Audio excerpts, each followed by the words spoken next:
Irmãos caríssimos, reverendíssimo Padre William, pároco dessa igreja, reverendíssimo Padre Lucas, vigário paroquial, reverendíssimos diáconos Valteir e Wanderson. Queria apenas me apresentar novamente, porque ontem muitas pessoas não estavam quando me apresentei. Eu me chamo Padre José Eduardo, sou sacerdote da Diocese de Osasco, em São Paulo, e agradeço muito a Deus a oportunidade de estar com vocês aqui em Coronel Fabriciano. Hoje vamos meditar sobre Maria Santíssima como modelo de oração. E não haveria evangelho mais apropriado do que esse, que justamente está na continuação do ensino de Jesus, do Pai Nosso aos seus discípulos, em São Lucas. São Lucas é o evangelista da oração. Nenhum dos evangelistas desenha tão bem a oração de Jesus quanto São Lucas. Ele mostra Jesus em oração antes de escolher os apóstolos. Ele mostra Jesus em oração durante a transfiguração. Ele mostra Jesus em oração antes de ensinar o Pai Nosso aos seus discípulos. Ele traz ditos de Jesus sobre a oração, mais do que os outros evangelistas. Ou seja, São Lucas quer colocar em nossa atenção a imagem do Cristo orante. Mas é esse mesmo São Lucas que começa o seu evangelho descrevendo o anúncio de São Gabriel a São Zacarias, enquanto ele está oferecendo um incenso, que é uma imagem da oração, no Templo de Jerusalém, por ocasião do seu turno. E também é ele que anuncia a cena da encarnação, dizendo que no 6º mês o anjo Gabriel foi enviado a uma cidade da Galileia chamada Nazaré, a uma virgem desposada por um homem chamado José da tribo de Davi, e o nome da virgem era Maria. E diz ele: entrando onde ela estava, disse-lhe: alegra-te, cheia de graça. Ou seja, Nossa Senhora não estava fora, no poço, recolhendo água, ou regando alguma planta, ou fazendo algo exterior. Ela estava dentro. E é muito interessante que quando a Escritura nos fala de entrar neste lugar interior, nesta cela interior, nesta morada interior, a Escritura sempre nos está falando sobre a oração. Por isso, os comentadores desta cena ao longo da tradição cristã sempre apresentaram a anunciação a Maria enquanto ela estava recolhida em oração, justamente porque ela está dentro, não fora. Assim como Zacarias oferecia o incenso dentro do templo, Maria Santíssima está em oração dentro da casa. Jesus mesmo faz esse paralelo quando ele diz, no capítulo 6 de São Mateus: quando orares, Não faça como os pagãos, como os fariseus, como os doutores da lei que vão para o meio da praça fazer longas orações. Ao contrário, entra no teu quarto, fecha a tua porta e ora ao teu Pai que está em segredo. Este quarto, esta câmara interior, no Novo Testamento, corresponde àquilo que no Velho Testamento era o Santo dos Santos do Templo de Jerusalém. O Santo dos Santos era um quarto, um recôndito, um quartinho que havia lá na frente, completamente trancado, a que ninguém tinha acesso, a não ser o sumo sacerdote, que ia uma vez por ano apresentar sobre o propiciatório da Arca da Aliança o sangue do sacrifício para a remissão dos pecados do povo de Israel. Mas no Novo Testamento Jesus diz: entra no teu quarto e ora ao teu Pai que está em secreto. Ou seja, o Pai já está em secreto, aguardando a minha oração. Ele já está no íntimo do meu ser, no núcleo mais profundo do meu ser, neste lugar que o livro dos Cânticos descreve como a câmara do amor, o quarto da noiva, aonde ela está à espera do seu amado. Nós encontramos Maria Santíssima assim na Anunciação, porque ela é uma virgem orante,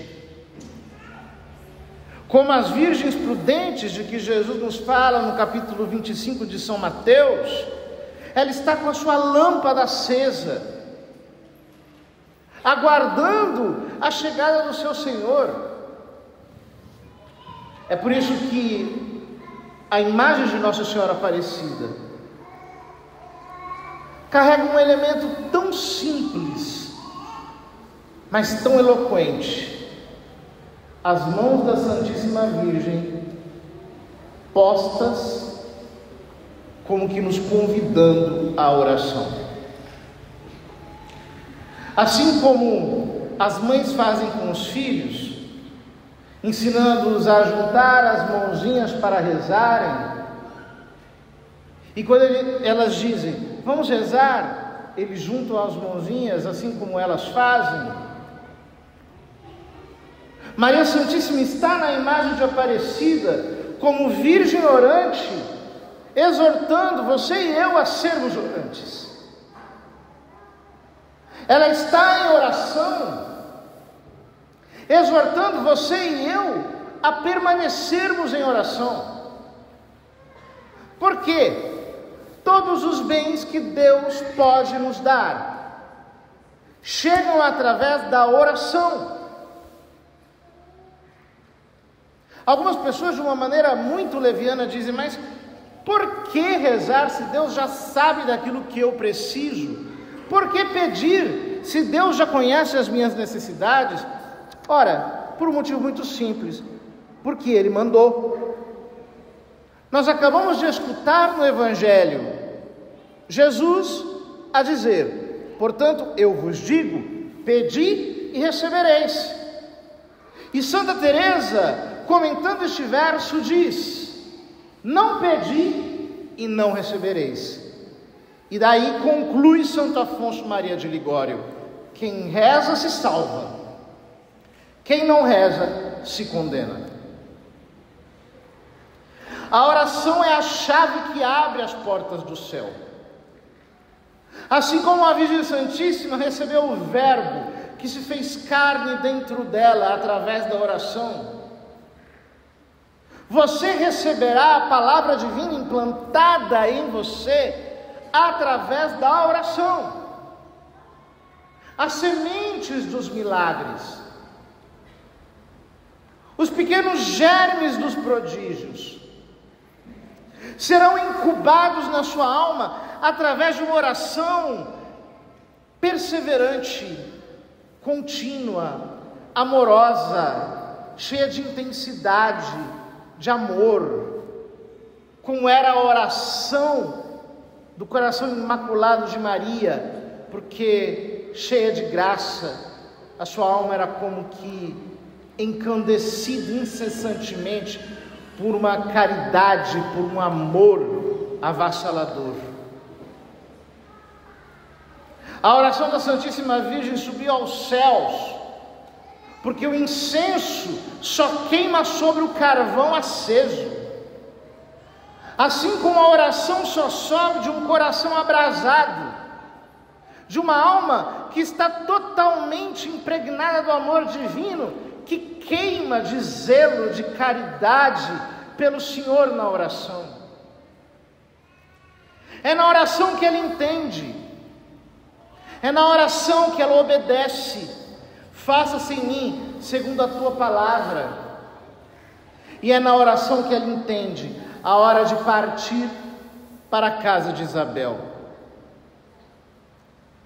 Ali chegando, as Escrituras nos dizem que Maria Santíssima, ao saudar Isabel, provocou uma espécie de Pentecostes. Isabel, ao ouvir a saudação de Maria, ficou cheia do Espírito Santo, o menino no seu ventre pulou. Então ela declarou em alta voz: bendita és tu entre as mulheres e bendito é o fruto do teu ventre. Qual foi a resposta de Maria Santíssima? Foi uma longa oração, o Magnificat. A única oração verdadeiramente brotada como um hino dos lábios da Santíssima Virgem que nos narra a Escritura. Oração que não faz outra coisa senão louvar o Senhor, engrandecer o Senhor. A minha alma engrandece o Senhor, o meu espírito exulta de alegria em Deus meu Salvador. Ela exalta e ela exulta. Ela não se exalta, ela exalta Deus, mas o seu espírito exulta, pula dentro do seu ser, pela grandeza de Deus, pela soberania de Deus, pela santidade de Deus. Um Magnificat, outra coisa não é senão uma espécie de colcha de retalhos de versículos, o que mostra que Maria Santíssima é a mulher da palavra, como disse Bento XVI na exortação apostólica Verbum Domini. Ela é a mulher da palavra, ela escuta a palavra de Deus, o que mostra que ela viveu mesmo, como diz a tradição, perto do templo de Jerusalém, para escutar a palavra continuamente.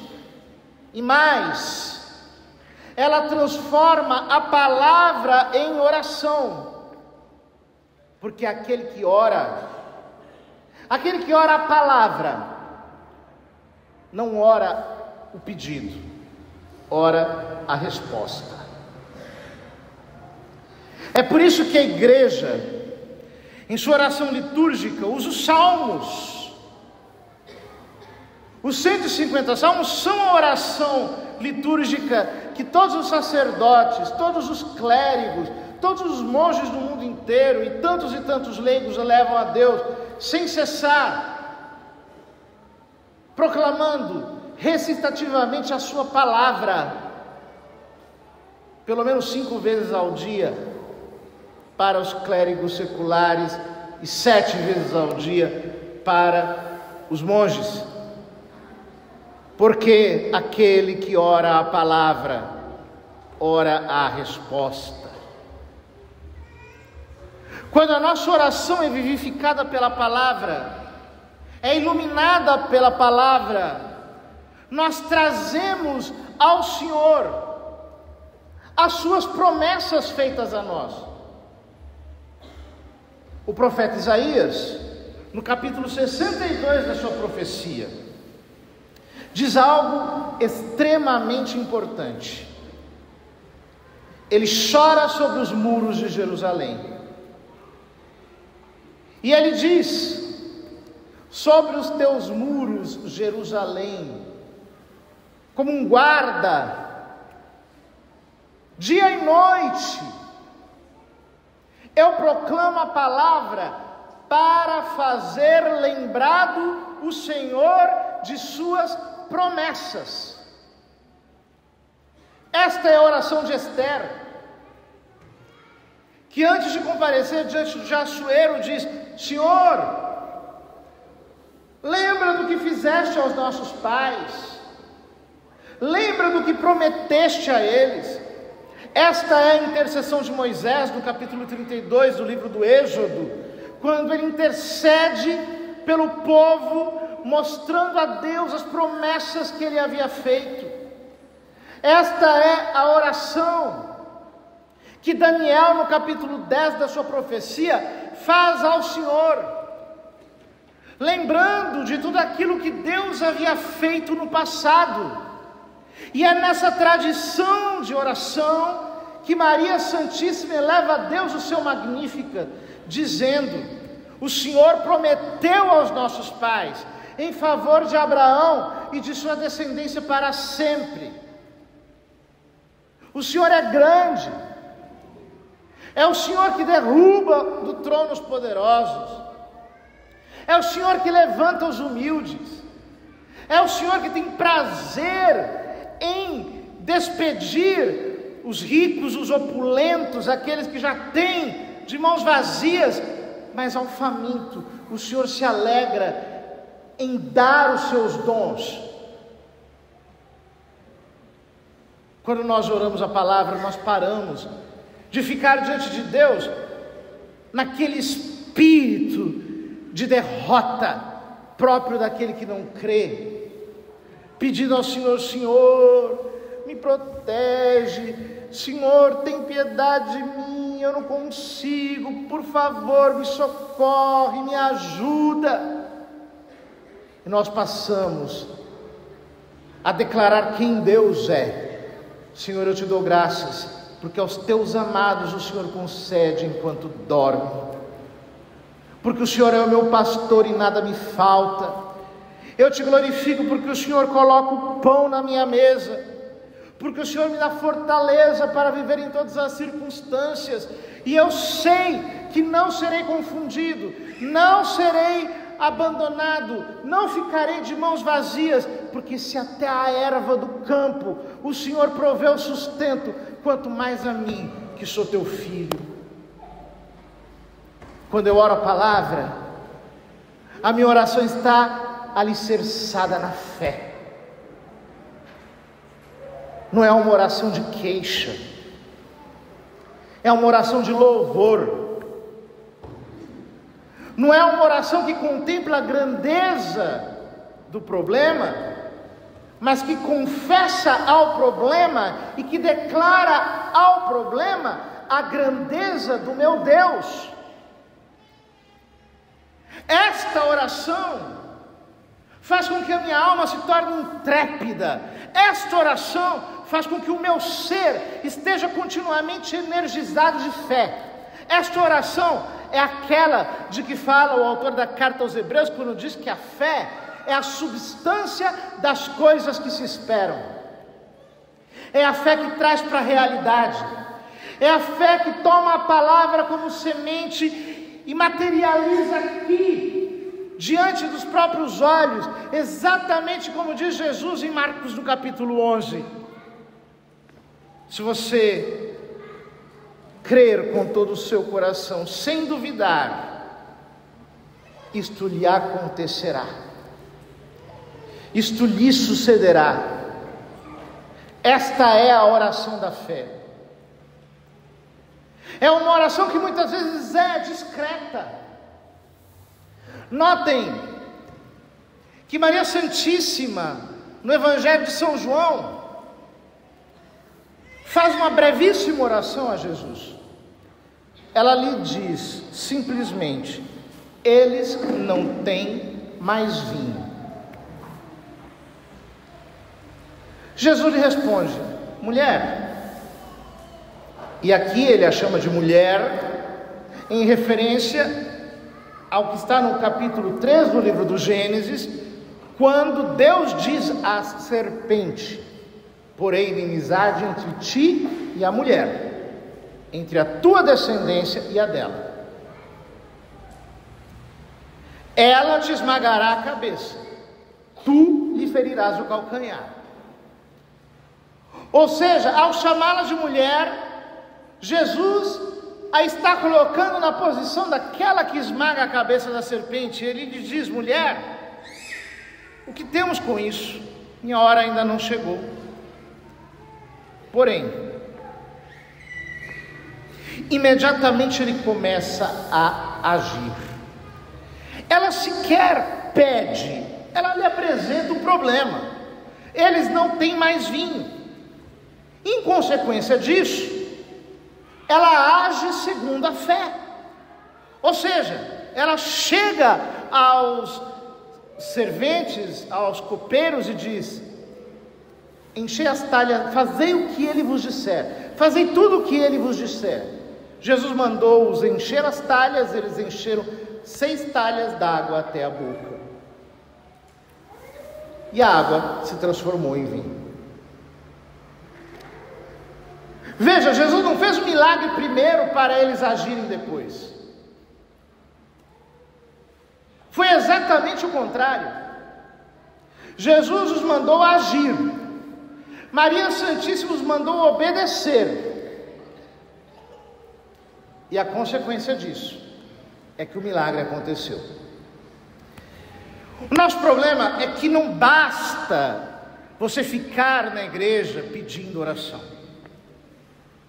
Eu olho para essa caixa e vejo quantos pedidos de oração aqui dentro. As pessoas pedem oração à torta e à direito, mas a fé sem obras é morta. Eu preciso transformar a minha fé em atitude. Uma pessoa, por exemplo, que pede a Deus trabalho, mas que fica em casa esperando alguém chamá-lo a trabalhar, não está agindo com fé. Ao contrário, se ele começa a trabalhar, mesmo que seja por conta, mesmo que seja de graça, mas ele não aceita a posição ociosa de quem é de fato um desocupado, de repente as oportunidades aparecem. Quando ele menos espera, o trabalho chegou. Por que muitas pessoas não são curadas? Porque no fundo as pessoas gostam de estar doentes, gostam de se fazer de vítimas, gostam de um benefício social para poderem ficar em casa. As pessoas pedem para serem curadas, quando na verdade o que elas querem é ficar doentes, para se servir da doença em benefício próprio. Ao contrário, quando eu digo: Senhor, as minhas carnes estão doendo, os meus ossos estão doendo, os exames que eu estou fazendo estão todos mostrando que eu estou enfermo, mas eu não sou doente, eu não sou enfermo. Pelas suas chagas o Senhor me sarou. Pelas suas chagas o Senhor já me restaurou. Eu não viverei como doente nenhum dia da minha vida, por mais que eu tenha que ficar amarrado numa cama. Essa pessoa, ainda que esteja doente, está sarada, porque ela é uma pessoa sarada. Eu conheci muitas pessoas que receberam diagnósticos de morte. Conheci, por exemplo, um senhor que os médicos disseram: olha, o senhor tem 3 a 6 meses de vida. viveu mais de 10 anos adiante, trabalhando, fazendo aquilo que podia, não se abateu. Conheço uma outra mulher que tem um tipo de câncer nos ossos, que os seus ossos são quebradiços. Os médicos já disseram para ela que não sabe como ela está viva, mas ela está viva. E só de que eu sei que ela tem essa doença tem cerca de 20 anos. Uma outra que foi minha paroquiana, mulher de oração, intercessora, guerreira, a mesma coisa, diagnóstico de câncer. Os médicos diziam que tinha que ter morrido sei lá quantos anos atrás. Ela está bem, ela está ótima. Você não é doente, você é sarado. Você não é um morto vivo. Você não é alguém que está paralisado. Você não é alguém que está parado. Assim como os anjos de Deus desciam sobre o tanque de Betesda e moviam as águas, eles estão movendo você essa noite. Eles estão movendo o teu corpo, eles estão movendo a tua alma. É você que tem que agarrar pela fé e tomar uma atitude, porque quando nós fazemos, Deus, durante o processo, vai realizando a sua obra. Veja que coisa grandiosa. Quando Jesus multiplicou os pães e os peixes foram multiplicados antes de Jesus distribuir ou enquanto Jesus distribuía? Enquanto Jesus distribuía. O milagre acontece enquanto você coloca a sua fé em obra, enquanto você age de acordo com a medida da fé que você recebe por onde? Pela oração. A oração é um exercício da fé. A oração é o meio pelo qual nós dizemos a Deus: Senhor, aumenta-nos a fé. Eu não quero viver de acordo com o que eu vejo, eu não quero viver de acordo com o que eu toco, eu quero viver de acordo com a Tua Palavra. A minha ambiência interior é a Tua Palavra, ela é a verdade para mim. A Tua Palavra é o princípio que me move, e assim como o Senhor criou todas as coisas do princípio, pela sua palavra, e o autor da carta aos Hebreus diz que as coisas visíveis vieram das invisíveis em Hebreus 11:3, do mesmo jeito, a palavra na tua boca vai se transformar no princípio de milagres, de transformação, mas você tem que agir de acordo com a medida da fé.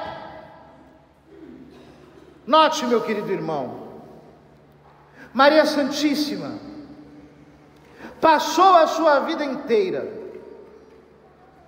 como uma mulher orante, e tão orante, que quando São Lucas escreve os Atos dos Apóstolos, no capítulo 1, versículo 14, ele diz: depois de ter subido Jesus aos céus, os apóstolos voltaram para o cenáculo, e diz ele, eles eram perseverantes em oração, junto com Maria, a mãe de Jesus. Se Jesus ressuscitou na Páscoa, ascendeu aos céus 40 dias depois do dia da sua ascensão, até o dia de Pentecostes, o 50º dia depois da Páscoa, eles ficaram trancados em oração com Maria Santíssima, e o texto nos diz que eles eram perseverantes em oração. Essa palavra, perseverantes em oração, no texto grego, é uma palavra muito interessante. É a palavra proskratereuntes, que significa, eles insistiam na oração. Eles ficaram insistindo na oração. Sabe o que isso significa? Quando Jesus subiu ao céu, ele deixou Maria na terra. Ela foi a primeira pregadora de retiros da história da igreja. Os próprios santos apóstolos se trancaram com ela, porque ninguém neste mundo sabia orar como ela, a não ser o seu filho.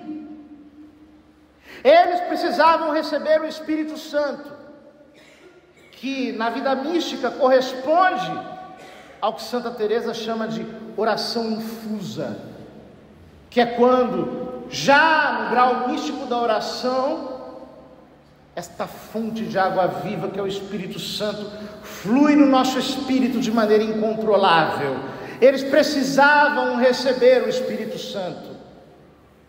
O mesmo São Lucas, lá no início do seu evangelho, diz que o anjo, à pergunta de Maria, como isto se fará, disse: o Espírito Santo virá sobre ti, e o poder do Altíssimo te cobrirá com sua sombra. Na hora em que ela concebeu o Verbo, a Santíssima Virgem, que já era cheia de graça, sofreu um Pentecostes, um transbordamento interior, que a moveu como que de um oceano a outro oceano. No dizer da Escritura, um abismo chama o outro abismo. E ela estava tão cheia do Espírito Santo, que bastou que Isabel escutasse a saudação de Maria, ela ficou cheia do Espírito Santo também. Ou seja, o mesmo São Lucas, que agora está descrevendo a descida do Espírito Santo sobre a igreja, coloca a Maria Santíssima naquele útero chamado cenáculo, para que ela, ensinando os apóstolos a orar, fazendo os apóstolos orarem, orando não apenas por eles, mas com eles, intercedendo, como que sendo uma parteira sobrenatural da oração daqueles homens, ela ensinou-os a orar, até que o próprio Espírito Santo desceu sobre eles. Meu querido irmão, você quer aprender a oração? Corra aos pés de Maria. Quer saber como orar? Vá ao colo de Maria, porque ela não apenas intercede por você, mas como mãe, ela está com você, empurrando-o sobrenaturalmente, para que você ore de maneira mais e mais intensa, mais e mais profunda, mais e mais sobrenatural, para que a sua oração seja mais e mais viva, mais e mais verdadeira, mais e mais conduzida pelo próprio Deus. O profeta Zacarias nos diz, na sua profecia: derramarei sobre a casa de Israel um espírito de graça e de oração. Esta é a nossa oração diante da Mãe Aparecida, com as suas mãos postas. Mãe, assim como os apóstolos perseveraram com a Senhora em oração, nós queremos perseverar também em oração. Queremos pegar o nosso terço, queremos meditar os mistérios da vida do teu filho, mergulhar neste resumo do Evangelho que é o Santo Rosário, para que Jesus reviva em mim, pela ação de Maria, em minha alma. Eu quero tomar a escola da oração, encabeçada por ela, pelo rosário dela, para que eu possa crescer mais e mais e mais em intimidade com Deus. Queridos irmãos, por que a nossa oração é tão mecânica? porque os nossos terços são corridos, porque nós deixamos para rezar o Santo Rosário na última hora do dia, quando a nossa mente já está cansada, ao invés de rezarmos aquele terço amoroso, intimamente unidos a ela, à alma dela, ao coração dela, contemplando Jesus com o olhar de Maria, deixando-a agir sobre a nossa alma, de tal modo que assim ela mesma nos conduza a saborear algo da sua contemplação. Imitemos os santos apóstolos, corramos para o cenáculo,